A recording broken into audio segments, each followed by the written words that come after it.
Hier, je t'ai parlé de Sting, mais je me suis dit qu'il manquait quelque chose. Et si on parlait du groupe de Police? En 1976, un batteur du nom de Stuart Copeland cherche à monter un groupe de rock. Il fait alors la rencontre d'un professeur d'anglais et de musique qui faisait partie d'un groupe de jazz rock, un certain Gordon Sumner, plus connu sous le nom de Sting. Au même moment, un jeune guitariste franco-corse du nom de Henry Padovani arrive à Londres et rencontre Stuart Copeland, avec une attitude punk brute, qui correspond parfaitement au groupe. Et un jour, en 1977, quand le groupe joue à Londres, un guitariste du nom de Andy Summers est impressionné par leur talent et souhaite rejoindre le groupe, ce qui attire des tensions entre Summers et Padovani. Le quatuor ne fonctionnera pas, et Henry Padovani décide de quitter le groupe. Mais cela n'empêchera pas de Police de sortir des albums qui marqueront l'histoire du rock et l'ère post-punk.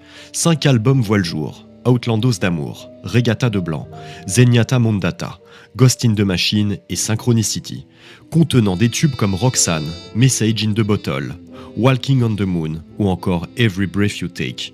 Avec The Police, le rock devient punk, reggae et new wave.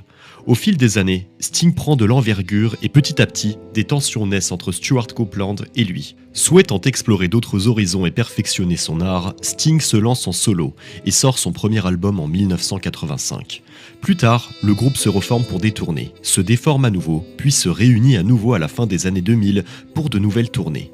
Au final, The Police reste un symbole, un trio capable de mélanger énergie, punk et sophistication musicale, qui a marqué plusieurs générations et prouvé que la créativité même, au prix des conflits, peut laisser une empreinte éternelle dans l'histoire du rock.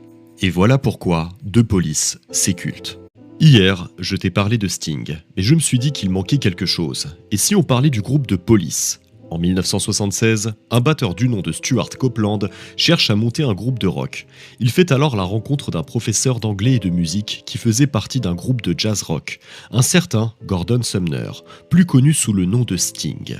Au même moment, un jeune guitariste franco-corse du nom de Henry Padovani arrive à Londres et rencontre Stuart Copeland, avec une attitude punk brute, qui correspond parfaitement au groupe.